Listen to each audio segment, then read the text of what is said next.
Good morning students and welcome to my YouTube channel career solution. मैं आपका teacher विकास कुमार। पिछली जो भी पढ़ाइयाँ दी गई हैं वो सारी की सारी एग्जामिनेशन पॉइंट ऑफ व्यू से दी गई हैं और काफ़ी इंपॉर्टेंट सेक्शन सब आपको पढ़ाए जा रहे हैं। ठीक है, आज हम लोग क्लोज टेस्ट जो बेसिक लेवल होता है सो करने जा रहे हैं। ये बैंक हो या एसएससी, दोनों एग्जाम में आपको बहुत ही ज़्यादा हेल्प पहुँचाएंगे। हम लोग ये सीखेंगे कि क्लोज टेस्ट को सॉल्व कैसे करना होता है। आज का जो क्वेश्चन है ये काफ़ी इजी लेवल है, इजी तो नहीं कहेंगे, इजी और मॉडरेट के मतलब आप समझ सकते मिक्सचर है, लेकिन ये तरीका मैं आपको समझाऊंगा। आप इस तरह से फॉलो करें तरीके को और फिर अगला सेट आप बनाएं। ठीक है, आपको बहुत ज़्यादा हेल्प मिलेगा। इसके साथ साथ जब हम लोग नेक्स्ट क्लास को कंटिन्यू करेंगे या उसके बाद फर्दर जो क्लास करेंगे तो उसमें न्यू पैटर्न क्लोज टेस्ट भी मैं आपको समझाऊंगा। तो बेसिक सबसे इंपॉर्टेंट होता है, तो आता है एडवांस। तो अगर आपको बेसिक्स पता होगा तो ही आपको जो नेक्स्ट क्लास या उसके बाद फर्दर क्लास दिए जाएंगे एडवांस क्लोज टेस्ट का, वो आपको समझ में आएगा। ठीक है, तो मैं उम्मीद करूंगा कि आप इस वीडियो को एंड तक देखेंगे और समझने की कोशिश करेंगे। ठीक है, तो आपको बहुत ही इंटरेस्ट भी आएगा पढ़ने में, समझने में मज़ा भी आएगा और आप इंजॉय करेंगे अपने स्टडी को। चलिए शुरू करते हैं आज का टॉपिक। आज का टॉपिक है क्लोज टेस्ट। ये बैंक और एसएससी दोनों में पूछे जाते हैं 5 मार्क्स के प्री के एग्जाम में। एसएससी में जाएंगे तो 10 मार्क्स का होता है, बैंक में 5 मार्क्स का। चलिए हम लोग शुरू करते हैं। ये एक पैराग्राफ दिया गया होता है और पैराग्राफ दिया गया होता है, इसके साथ इंस्ट्रक्शन दिया गया होता है कि जो भी फीलर्स आपको दिए गए हैं, ठीक है, 5 फीलर्स मेनली आपको दिए गए होते हैं। तो जो भी फीलर्स दिए गए हैं इन सभी फीलर्स के अगेंस्ट में कुछ वर्ड्स सजेस्ट किए जाते हैं। 5 वर्ड्स होता है। ठीक है, इन 5 में से कोई एक वर्ड जो होगा वो सेंटेंस में मीनिंगफुली, कंटेक्चुअली, ठीक है, आपको फिट बैठना चाहिए। जो वर्ड सुइटेबली फिट होगा वही वर्ड आपका आंसर होगा। ठीक है, तो इस क्लोज टेस्ट में भी हम लोग को यही करना है, देखना है कि कौन कौन से वर्ड को हम लोग फिलर्स में फिल करें ताकि एक कंप्लीट पैराग्राफ एक कंटेक्चुअल और मीनिंगफुल पैराग्राफ में चेंज हो जाए। ठीक है, इसको बनाने का तरीका तो एक है कि आप पढ़िए और समझिए और फिल कीजिए। दूसरा तरीका जो बेसिक्स है ध्यान में रखने की चीज़ है वो है सिंगुलर, प्लूरल और टेंस। हम लोग जब भी इसे सॉल्व करते हैं तो सिंगुलर, प्लूरल और टेंस को ध्यान में रखते हैं। कुछ प्रीपोजिशन है उसे ध्यान में रखेंगे और तब इस चीज़ को सॉल्व करेंगे तो आपको काफ़ी सपोर्ट मिलता है। चलिए देखते हैं इसे सॉल्व कैसे करना है। लिखा, it took the Delhi high court to set right last week a largely inexplicable instance. Inexplicable मतलब ऐसा कोई चीज़ जिसे एक्सप्लेन न किया जा सके, ठीक है, वर्णन न किया जा सके। तो बोल रहा है कि दिल्ली हाई कोर्ट को आना पड़ा किस चीज़ के लिए? टू सेट राइट, किसी चीज़ को सही ठहराने के लिए। लास्ट वीक बीती सप्ताह मतलब बीते सप्ताह दिल्ली हाई कोर्ट को सामने आना पड़ा किसी चीज़ को सही ठहराने के लिए, अपना जजमेंट देने के लिए।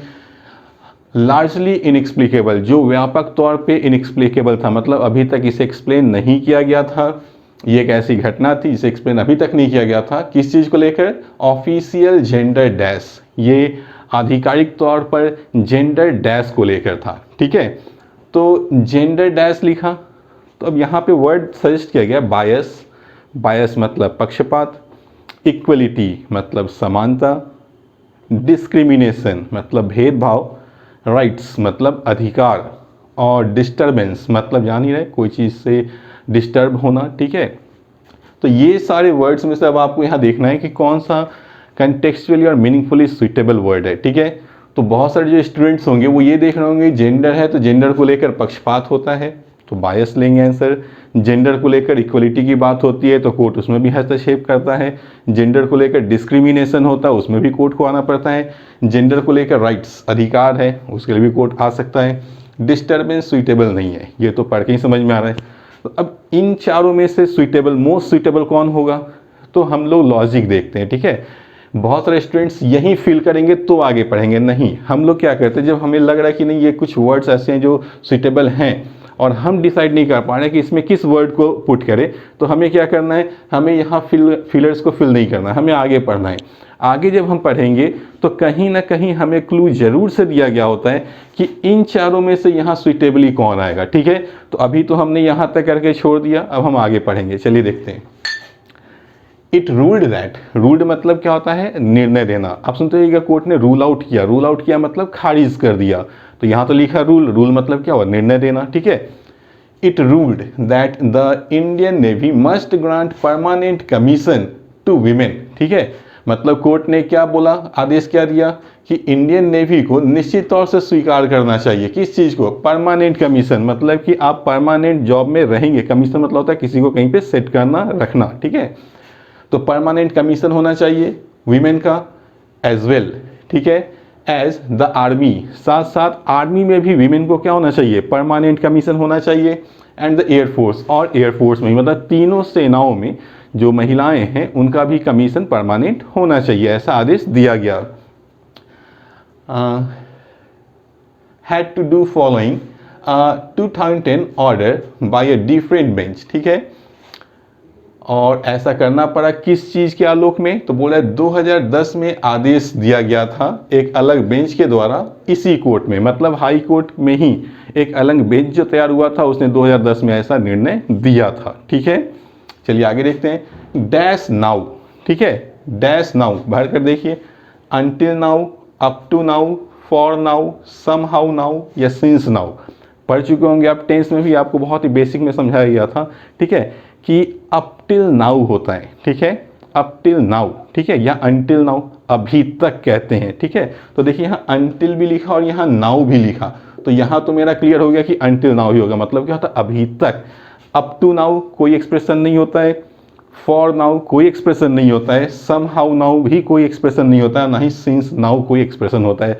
तो ये दूसरा नंबर तो मेरा क्लियर है कि आंसर क्या होगा, मेरा ए ही होना है, ठीक है, इसमें कोई डाउट नहीं होना चाहिए। अनटिल नाउ हो या अप टिल नाउ, मतलब क्या होता है अभी तक, ठीक है। Until now women could qualify only for the navy short service commission with tenure up to 14 years, ठीक है। बोल क्या रहा है, अभी तक क्या था कि जो महिलाएं थी, ठीक है, जो नेवी में जाती थी उनका जो टेन्योर होता था, मतलब जो सर्विस पीरियड हुआ करता था वो काफ़ी छोटा हुआ करता था। वो कितने समय का हुआ करता था, तो बता रहा है अप टू 14 ईयर्स, मतलब मैक्सिमम 14 वर्ष तक का ही हुआ करता था, ठीक है। नेक्स्ट है फॉलोइंग द लेटेस्ट रूलिंग, फिर क्या बोला, अभी नया सबसे ताज़ा जो आदेश दिया गया उसको फॉलो करते हुए women who dash for a permanent commission will be able to work until the age of 54। बोल कह रहा है वीमेन, औरतें जो या महिलाएं जो dash for a permanent commission, जो परमानेंट कमीशन के लिए डैश होती हैं, will be able to work until the age of 54, वो 54 वर्ष तक के एज तक काम करने के लिए क्या होंगी, एलिजिबल होंगी, ठीक है। चलिए देखते हैं। Women who dash for a permanent, women who get for a permanent, qualify for a permanent, past for a permanent, prepare for a permanent या स्टडी फॉर ए परमानेंट क्या कमीशन। तो देखिए परमानेंट कमीशन के लिए आपके अंदर एक eligibility होनी चाहिए कि आप अगर ये परमानेंट कमीशन चाहिए तो आप 54 वर्ष तक काम कर सकते हैं। तो उसके लिए परमानेंट कमीशन होने के लिए आपको प्रिपेयर होने की ज़रूरत है, स्टडी करने की ज़रूरत है, पास्ड होने की ज़रूरत है, क्वालिफाई होने की ज़रूरत है या गेट होने की ज़रूरत है। निश्चित सी बात है मेरा जो एलिजिबिलिटी होगा, हम अपने एलिजिबिलिटी के अकॉर्डिंग क्या होते हैं, क्वालिफाई करते हैं कि हाँ हम क्वालिफाई कर गए। इसको डालकर देखते हैं। Women who qualify for a permanent commission, वैसी महिलाएं जो परमानेंट कमीशन के लिए क्वालिफाई हो जाती हैं, एलिजिबल हो जाती हैं, चुनी जाती हैं, will be able to work until the age of 54, मतलब उनको 54 वर्ष जब तक ना हो या तब तक काम करना होगा।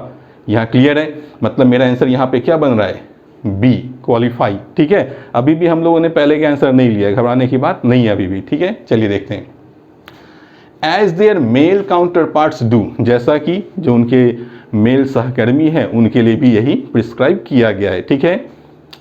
आगे क्या लिखता है, the women who filed dash before the court argued that, बोलता है जो भी महिलाएं थी जिन्होंने डैश फाइल किया, तो क्या फाइल किया होगा कोर्ट में, ठीक है। चलिए देखते हैं। केस फाइल किया, कंप्लेंट फाइल किया, प्ली फाइल किया, पेटिशंस फाइल किया या रिक्वेस्ट फाइल किया। चलिए हम लोग देखते हैं इसको भी। बहुत सारे लोग होंगे जो सोच रहे होंगे क्या कि केस फाइल किया होगा, क्योंकि केस को फाइल किया जाता है कोर्ट में।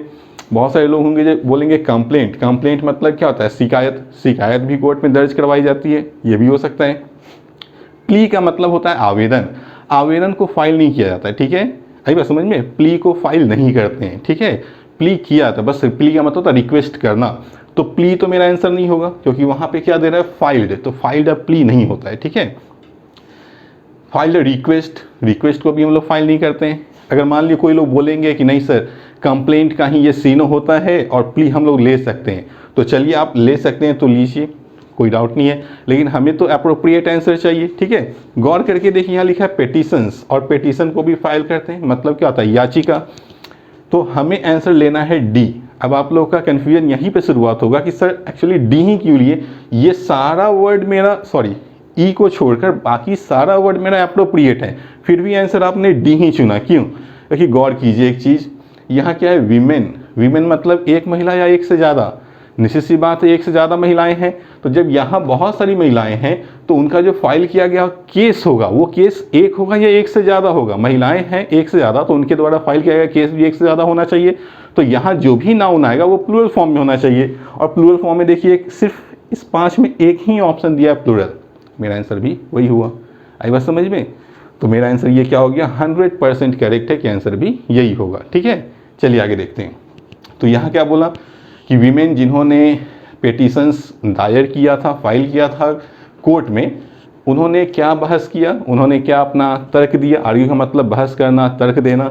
That they had received the same training, उन्होंने भी सेम ट्रेनिंग ही प्राप्त की है as their male counterparts, जैसा कि उनके मेल सहकर्मियों ने ये क्या कहते हैं ट्रेनिंग ली है। And work for a comparable number of years, और तुलनात्मक रूप से उतने ही वर्षों की इन्होंने काम भी किया है। ठीक है, इन डिफरेंट डिपार्टमेंट्स, अलग अलग डिपार्टमेंटों में, but could go no further for the only reason that they were women. लेकिन ये लोग आगे नहीं जा सकी, क्यों? क्योंकि इनका सिर्फ एकमात्र कारण क्या था कि ये लोग महिला थी, महिला होने के कारण आगे नहीं जा पाई। ठीक है, आई बात समझ में? तो जब महिला होने के कारण आगे ये नहीं जा पा रही थी, मतलब इनके साथ क्या हो रहा होगा, भेदभाव ही हो रहा होगा ना, कि मेल है तो आगे जाएंगे, फीमेल है तो नहीं भेजो, मतलब क्या था, भेदभाव। अब हम देखेंगे पहला आंसर, यहाँ बायस का मतलब भी भेदभाव होता है, डिस्क्रिमिनेशन का मतलब भी होता है भेदभाव। तो दोनों में हमें आंसर क्या लेना है, बायस या डिस्क्रिमिनेशन। जेंडर बायस होता है, जेंडर डिस्क्रिमिनेशन होता है। क्लियर सी बात है, जेंडर डिस्क्रिमिनेशन। आंसर क्या होगा मेरा, पहला का आंसर क्या मिला, सी। मतलब यहाँ पे क्या था, जेंडर डिस्क्रिमिनेशन हो रहा था, इसका आंसर दिल्ली हाई कोर्ट को सामने आना पड़ा और जो मैटर था उसको सेटल करना पड़ा। तो आप समझ सकते हैं कि यहाँ मेरा इस क्वेश्चन का आंसर यहाँ से हमें क्लियर हो चुका है। ठीक है, चलिए लास्ट पढ़ के देख लेते हैं। The high court rightly ruled, high court ने एकदम सही निर्णय दिया that it could not support any provision, ये ऐसा किसी भी प्रोविजन को सपोर्ट नहीं कर सकता है दैट वुड रीस्ट्रेन, जो प्रतिरोध करे the professional dash of women, औरतों के प्रोफेशनल डैश को। तो किस चीज़ को स्वीकार नहीं करेगा, प्रोफेशनल एडवांसमेंट को, प्रोफेशनल प्रोसीड को, प्रोफेशनल ग्रो को, प्रोफेशनल इंक्रीमेंट को, या प्रोफेशनल एक्सेलरेशन को। चलिए देखिए, प्रोफेशनल ग्रोथ होता तो मान सकते थे, ग्रोथ, प्रोफेशनल क्या होता है, ग्रो नहीं होता है, प्रोफेशनल ग्रोथ होता है, लिखा क्या है, ग्रो, मतलब ये ऑप्शन तो गलत है। प्रोफेशनल प्रोसीड कुछ मतलब निकलेगा, प्रोसीड का मतलब होता है आगे बढ़ना। ठीक है, तो प्रोफेशनल प्रोसीडिंग लिखता तो समझ सकते थे, यहाँ क्या लिखा, प्रोफेशनल प्रोसीड, जो कि गलत है, इसका कोई अर्थ सही नहीं निकलेगा, तो ये भी गलत है।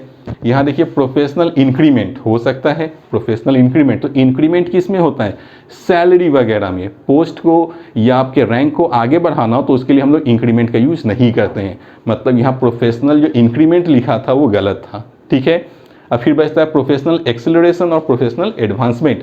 तो एक्सेलरेशन मतलब क्या होता है, किसी चीज़ में तेजी ला देना, आगे बढ़ा देना। तो यहाँ क्या प्रोफेशनल एक्सेलरेशन हो रहा है वीमेन का, या प्रोफेशनल एडवांसमेंट। एडवांसमेंट का मतलब क्या होता है कि आप तरक्की करें, आगे बढ़ें। तो अब आपको क्लियर हो चुका होगा कि वहाँ हमें आंसर क्या चूज करना है, प्रोफेशनल एडवांसमेंट। बोल क्या रहा था कोर्ट कि ये ऐसे किसी भी प्रोविज़न को सपोर्ट नहीं करेगा जो औरतों के एडवांसमेंट को क्या करे, बाधा बने, आगे न ले आने दे, या उसका प्रतिरोध करे, मतलब प्रोफेशनली उनको आगे न बढ़ने दे। तो आगे न बढ़ने दे, तो आगे बढ़ने का आंसर क्या होता है, इन हिंदी मीनिंग एडवांसमेंट होता है। ठीक है, न कि एक्सेलरेशन। ठीक है, अब ये पांचों आपको समझ में आ चुका होगा मेरे उम्मीद से।